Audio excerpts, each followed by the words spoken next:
एक भेड़िया एक मेमने को देख उसे पकड़ने का प्रयास करने लगा। मेमना भागते हुए नदी के किनारे जा पहुंचा।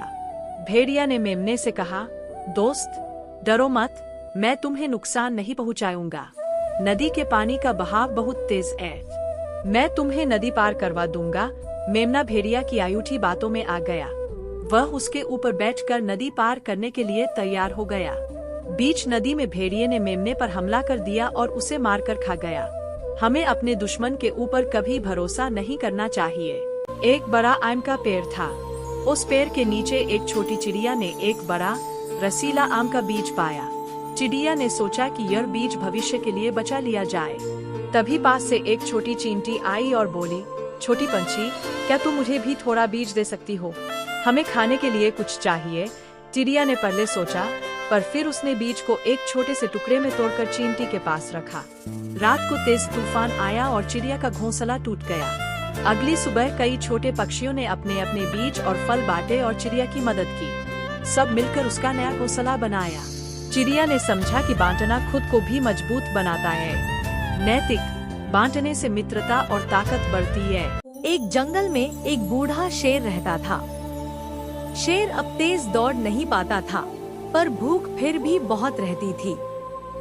उसने छोटे जानवरों को पकड़ना शुरू कर दिया। एक दिन एक चालाक खरगोश शेर के पास आया। शेर ने गरज कर कहा, तुम्हें खा जाऊंगा। खरगोश ने शांति से कहा, राजा, एक और बड़ा शेर है जो इस पहाड़ी के पार रहता है और वह तुम्हें हराना चाहता है। शेर अपनी शान दिखाने के लिए उस पहाड़ी पर गया, पर खरगोश ने उसे एक गहरे कुएं के पास ले जाकर खड़ा कर दिया। शेर ने कुएं में अपना प्रतिबिंब देखा और सोचा कि दूसरा शेर है। वह छलांग लगा दिया और कुएं में गिर गया। शेर बाहर नहीं निकल पाया और जंगल छोड़कर चला गया। छोटे जानवर सुरक्षित रहे। शिक्षा, बुद्धि और समझदारी बल से बड़ी होती है। हरि नाम का एक व्यक्ति था। उसके पास एक गाय थी, जिससे वह अपना जीवन यापन करता था। हरि एक दिन दूध बेचने बाजार गया था।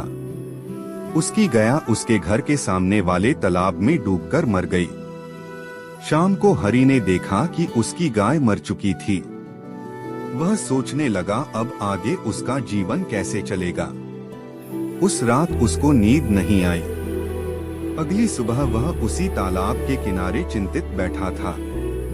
तभी उसके दिमाग में एक विचार आया कि ऐसे बैठने से कुछ नहीं होगा। हमें आगे बढ़ने का दूसरा तरीका ढूंढना पड़ेगा। हमारे पास और रास्ते हो सकते हैं। उसने उसी तालाब की मछलियों को पकड़कर बाजार में बेचना शुरू कर दिया। इससे उसको दूध से भी ज्यादा पैसे मिलने लगे। धीरे धीरे वह संकट से बाहर आ गया। जो भी होता है अच्छे के लिए होता है। एक रास्ता बंद होने पर हमें दूसरे रास्ते की तलाश जरूर करनी चाहिए। एक समय एक संत अपने शिष्य के साथ कहीं जा रहा था। वहाँ पर एक मछियारा तालाब से मछलियाँ पकड़ रहा था। मछलियाँ जल से बाहर तड़प तड़प कर प्राण त्याग रही थी। तभी शिष्य ने गुरुदेव से पूछा, हे गुरुदेव, इस अपराधी प्राणी को क्या दंड मिलेगा? गुरुजी ने कहा, बेटा, समय आने पर बताऊंगा। 4-5 साल के बाद दोनों गुरु शिष्य कहीं जाने के लिए जंगल से गुजर रहे थे। वहाँ पर एक हाथी का बच्चा चिल्ला रहा था। उछल कूद करते समय हाथी का बच्चा दो निकट निकट उगे पेड़ों के बीच में फंस गया। वह निकाल तो गया, परंतु निकालने के बाद में उसका पूरा शरीर में छिला पड़ गया तथा उसके शरीर में पूरा जख्म भी हो गया था। उसके सारे शरीर में कीड़े चल रहे थे। वह हाथी का बच्चा बुरी तरह चिल्ला रहा था। शिष्य ने गुरुजी से पूछा, हे गुरुदेव, यह प्राणी कौन सा पाप का दंड भोग रहा है? गुरुदेव ने कहा, पुत्र, यह वही मछियारा है जो उस शहर के बाहर जल से। एक गांव में एक रामू नाम का एक पपी रहता था। वह बहुत ही ईमानदार था। वह हमेशा सच बोलता था।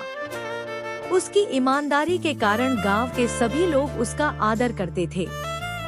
एक रात वह अपने घर के दरवाजे पर सोया था। उसी रात गांव के कुछ व्यक्ति उसके बगल वाले घर में चोरी करके सामान ले जा रहे थे। अचानक उसकी आंख खुल गई। उसने चोरों को पहचान लिया।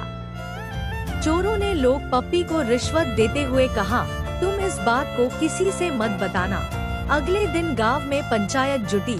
रामू ने सभी के सामने सारी बातें सच सच बता दी, जिसके लिए चोरों को दंड देने की सजा सुनाई गई। रामू की ईमानदारी के लिए सभी ने उसकी तारीफ की।